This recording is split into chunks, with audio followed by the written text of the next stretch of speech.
While many taxpayers struggle to make ends meet, ministers and their deputies reportedly do not pay a cent for municipal services such as water, electricity at their official residences. Now, the provisions are set to be set out in the Ministerial handbook. Let's get further clarity now on this, and we're joined by the Department of Public Service and Administration spokesperson, Moses Mushi, who talks to us via the virtual platform. Mr. Mushi, thank you very much for your time. Is it true that ministers and their deputies do not pay for water, nor do they pay for electricity? If so, why not? Yes, good morning, Tolly, and morning to the viewers as well. Yes, it is true, Tolly. And the reason for that is that the residences that are occupied by the members of the executive are official residences. We must remember that the members do have their own homes in whatever province they might be coming from, where they continue to pay for their water and electricity. Now, they are appointed at the pleasure of the president, and when appointed, they are then expected to work in Pretoria so that they can be available to serve the nation. So then government provides the official residences because we expect them to be available to the nation 24 hours without any disturbances or any excuses. To be able to go into communities at any time. As such, government then provides the official residences for them as members of the executive.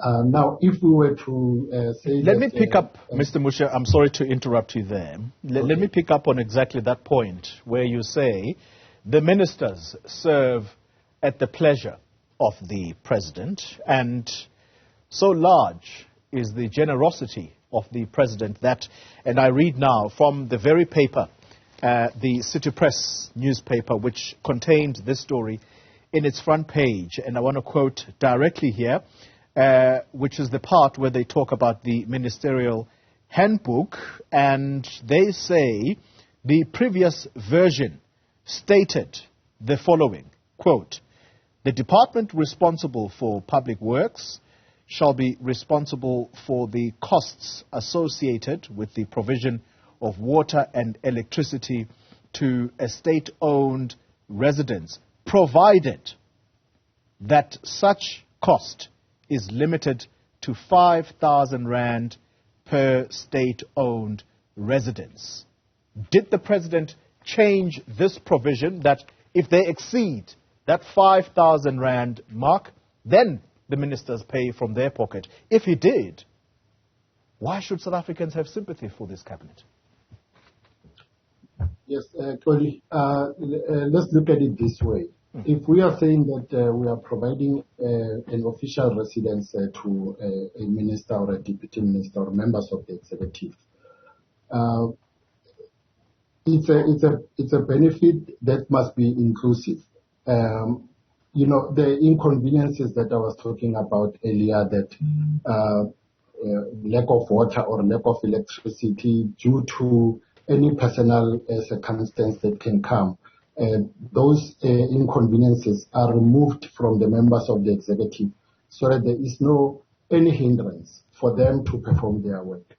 I like putting it in a simple term that if a private company says that they are putting you in an official residence, you still have your own residence at home where you are paying your water and electricity, but they say, no, move out of that house, come to this official house because you will be able to perform your duties efficiently.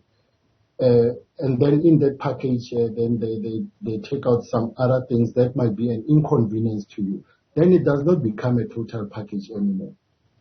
And the inconvenience is passed on to you, which might pose a risk that if you are unable to honor those other things that you have put aside, then you are unable to do your work, and then it becomes an inconvenience to the state.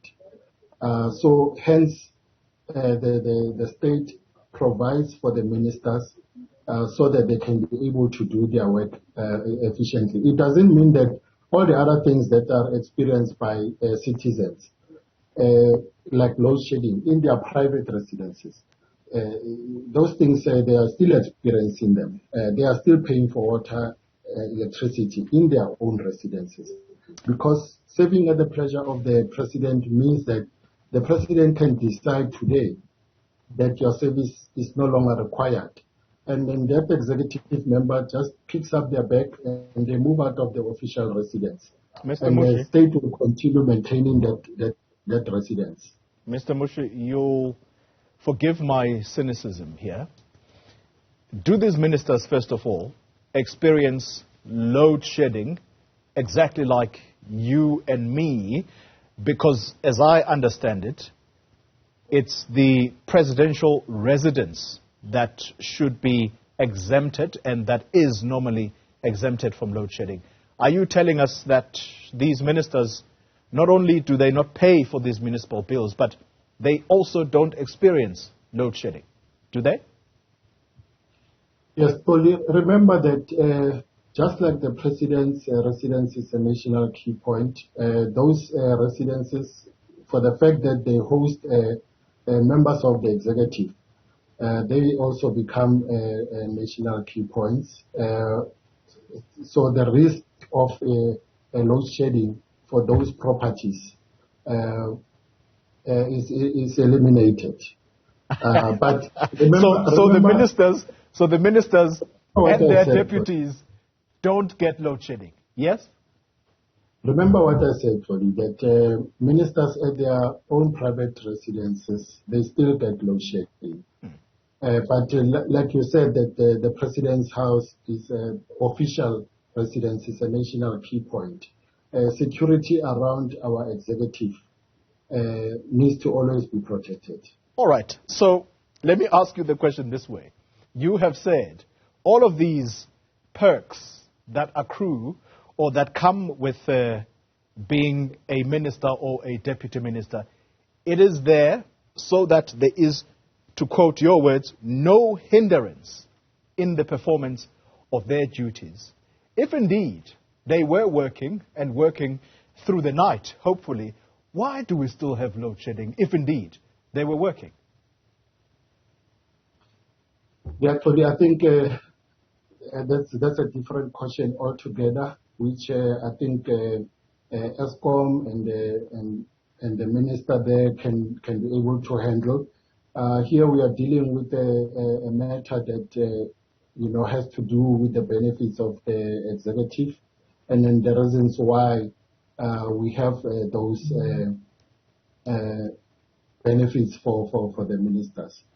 Okay. So, all right. Perhaps an unfair question for you to respond to, but like I said to you, the cynicism here, it's probably not only confined to just me listening to your explanations here, but explain to us why the president felt it necessary to also increase the limit that cabinet members can spend on luxury vehicles. Why is that necessary? Well, for the vehicles in the current ministerial handbook, it is still 800,000. So it wasn't increased. It was 800,000 and it has been kept at 800,000. Mr. Mushi. Yes, Toli. Frankly, I don't have any more questions for you because you have at least answered truthfully that the ministers, the deputies, they don't get load shedding, nor do they pay for their electricity bills. I suppose it's left to ordinary South Africans to decide for themselves whether this is money well spent. Mine is to thank you for your time. Toli, remember what I said, that the ministers do pay electricity and water in their private residence like any other citizen. So it's not like, in this instance, it's because it's us who put them in the official residence to serve the nation. And then that is the reason that we then carry the cost for them to be able to do. It's actually a tool of trade that has been provided to them. Well, Mr. Mushi, like I said, mine is to thank you for your time and indeed for clarifying that for us. It's up to the South Africans now to decide for themselves whether indeed this is value for money. Yes, it's official residences, but you and I have got to make up our minds about whether or not this non-resolution of power cuts may be steeped in that very issue of them not experiencing load shedding. Thank you for your time, sir. Moses Mushi, spokesperson for the Department of Public Administration.